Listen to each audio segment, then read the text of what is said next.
কামিকা একাদশীর মাহাত্ম্য। কামিকা একাদশীর কথা ব্রহ্মবৈবর্ত পুরাণে যুধিষ্ঠির শ্রীকৃষ্ণ সংবাদে বলা হয়েছে। যুধিষ্ঠির মহারাজ শ্রীকৃষ্ণকে বললেন, হে গোবিন্দ, হে বাসুদেব, শ্রাবণ মাসের কৃষ্ণপক্ষিয়া একাদশীর নাম এবং মাহাত্ম্য সবিস্তারে আমার কাছে বর্ণনা করুন। তা শুনতে আমি অত্যন্ত কৌতূহলী। প্রত্যুত্তরে ভক্তবৎসল ভগবান শ্রীকৃষ্ণ বললেন, হে রাজন, পূর্বে দেবর্ষি নারদ প্রজাপতি ব্রহ্মকে এই প্রশ্ন করলে তিনি যে উত্তর প্রদান করেছিলেন, আমি এখন সেই কথাই বলছি। আপনি মনোযোগ সহকারে তা শ্রবণ করুন। একসময় ব্রহ্মার কাছে ভক্তশ্রেষ্ঠ নারদ জিজ্ঞাসা করলেন, হে ভগবান, শ্রাবণ মাসের কৃষ্ণপক্ষিয়া একাদশীর নাম কি, এর আরাধ্য দেবতাকে, সেই ব্রতের বিধেই বা কী রকম, এবং এই ব্রতের ফলে কি পুণ্য লাভ হয় তা সবিস্তারে জানতে ইচ্ছা করি। আপনি কৃপা করে আমাকে তা জানালে আমার জীবন ধন্য হবে। শ্রী নারদের কথা শুনে ব্রহ্মা অত্যন্ত সন্তুষ্ট হলেন। তিনি বললেন, হে বৎস, জগৎজীবের মঙ্গলের জন্য আমি তোমার প্রশ্নের যথাযথ উত্তর দিচ্ছি, তুমি তা শ্রবণ কর। শ্রাবণ মাসের কৃষ্ণপক্ষিয়া একাদশী কামিকা নামে জগতে প্রসিদ্ধা। এই একাদশীর মাহাত্ম্য শ্রবণে বাজপেয় যজ্ঞের ফল লাভ হয়। ভগবান শ্রীহরির পূজা অর্চনা অপরিমিত পুণ্যফল প্রদান করে।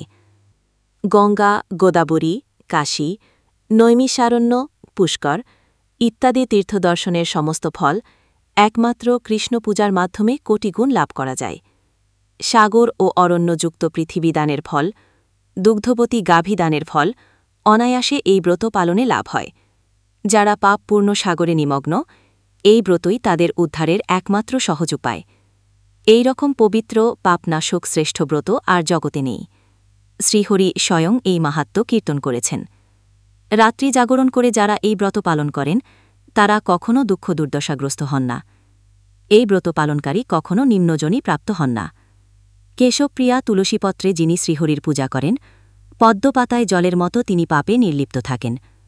তুলসীপত্র দিয়ে বিষ্ণু পূজায় ভগবান যেমন সন্তুষ্ট হন, মণিমুক্তাদি মূল্যবান রত্ন মাধ্যমেও তেমন প্রীত হন না। যিনি কেশবকে তুলসী মঞ্জুরি দিয়ে পূজা করেন, তার জন্মার্জিত সমস্ত পাপক্ষয় হয়ে যায়। এ প্রসঙ্গে ব্রহ্মা বললেন, হে নারদ, যিনি তুলসীকে প্রত্যহ দর্শন করেন, তার সকল পাপরাশি বিদূরিত হয়ে যায়। যিনি তাকে স্পর্শ করেন, তার পাপমলিন দেহ পবিত্র হয়। তাকে প্রণাম করলে সমস্ত রোগ দূর হয়। তাকে জল সিঞ্চন করলে যমও তার কাছে আসতে ভয় পান। শ্রীহরিচরণে তুলসী অর্পিত হলে ভগবদ্ভক্তি লাভ হয়। তাই হে কৃষ্ণভক্তি প্রদায়িনী, তোমায় প্রণাম করি।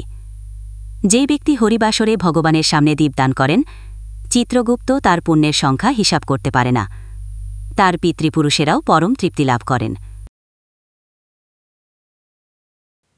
শ্রীকৃষ্ণ বললেন, হে রাজন, আমি আপনার কাছে সর্বপাপহারিণী কামিকা একাদশীর মাহাত্ম্য বর্ণনা করলাম।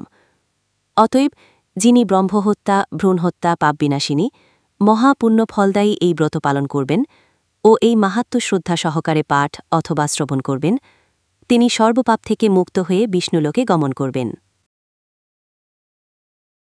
ভিডিওটি ভালো লেগে থাকলে একটি লাইক দিন, প্রিয়জনের সাথে শেয়ার করুন এবং যদি আপনি আমাদের চ্যানেলে নতুন দর্শক হয়ে থাকেন তাহলে অবশ্যই সাবস্ক্রাইব করতে ভুলবেন না।